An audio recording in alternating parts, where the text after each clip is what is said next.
قتل حارق القرآن العراقي سلوان موميكا بالرصاص. هكذا عنون الإعلام السويدي الحادث الذي وقع في منزل الضحية في مدينة هوفسغو جنوب ستوكهولم في وقت متأخر من يوم الأربعاء. فما التفاصيل؟ القصة مشاهدينا بدأت عندما استدعيت الشرطة وسيارة إسعاف إلى منزل سلوان بعد ورود أنباء عن إطلاق نار وقع خلال بث مباشر على موقع تيك توك.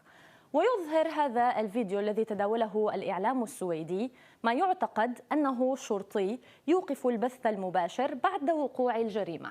وباشرت الشرطة السويدية التحقيق في القضية وأوقفت عدة مشتبهين بحسب التقارير وضربت طوقا أمنيا في مسرح الجريمة، كما شاركت نظيرتها الدنماركية معلومات حول الجريمة.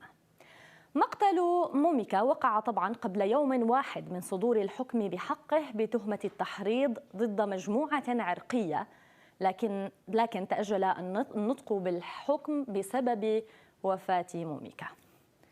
وقال دانيال فيغدال المتحدث الصحفي باسم الشرطة في منطقة ستوكهولم ما يلي: وجدت الشرطة رجلا في 38 من عمره مصابا بالرصاص في إحدى الشقق، وتم نقله إلى المستشفى وفتحنا تحقيقا أوليا في الجريمة.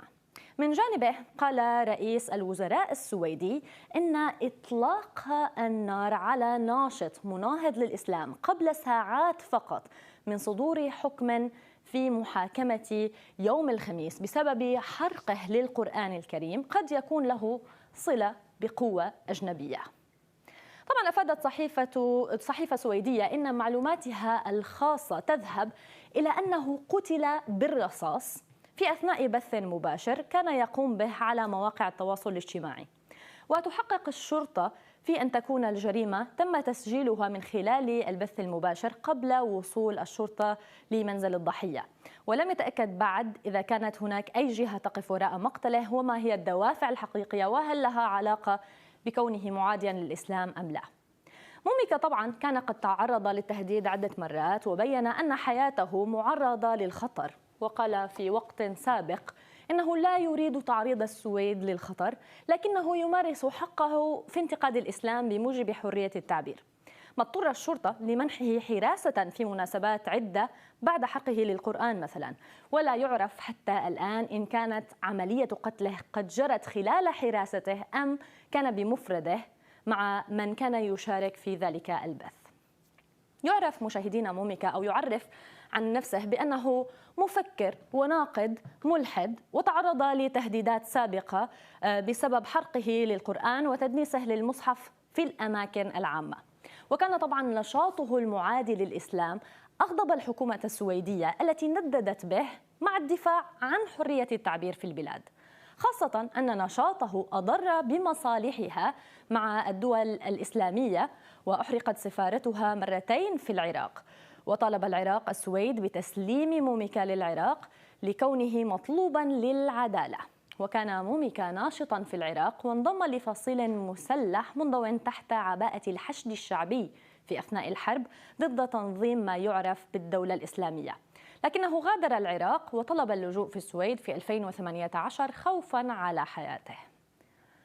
التفاعل مع مقتل موميكا اشتعل على مواقع التواصل الاجتماعي، وهذه عينة من التعليقات. هنا ميني يقول: قتل حارق القرآن الكريم سلوان موميكا بالرصاص في أثناء بث مباشر على تطبيق تيك توك. لقد أثبت الإسلاميون مرة أخرى أن انتقاد الإسلام أمر محفوف بالمخاطر. أما ستيفن فكتب: هل ينتقم الإسلاميون؟ إذن فإن حارق القرآن سلوان موميكا هو الذي قتل. ماذا سيكون؟ هل تعتبر أنه من حقك شن حرب في بلادنا؟ لماذا نقبله؟ إنجل يقول تقول التطرف الإسلامي جاي يسبب مشاكل، هو أي حرق قرآن مقابل قتل روحه؟ ليش هذا التطرف؟ القرآن محفوظ بقلوبنا، لا سلوان ولا غيره يهز الدين الإسلامي. كارولين تقول: أخيرا الصديق سلوان موميكا قتل بطلق ناري داخل شقته وفي أثناء بث مباشر على تيك توك. لذكراك الخلود ولا نامت أعين الجبناء. سلوان كان شخصا مسالما عبر عن مشاعر الغضب والاستياء بطريقته اتفقنا أو اختلفنا معها. طيب مشاهدينا، طبعا كان آخر ظهور لموميكا في مقطع مصور بثه على صفحته على تيك توك، عبر فيه عن عدم ندمه على كل ما فعله رغم ما لقاه من اضطهاد على حد قوله، وعبر عن استعداده للموت من أجل ما يؤمن به وفق وصفه. لنتابع. مساء الخير وتحياتي للجميع. الكثير من الناس يسألونني يا سلوان موميكا، هل أنت نادم من ما فعلته بعد كل الاضطهادات وبعد كل التضحيات التي قدمتها والاضطهاد التي تتعرض له من قبل الحكومة السويدية؟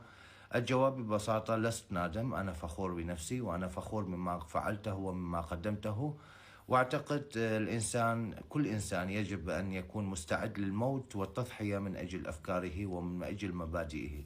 تحياتي لكم.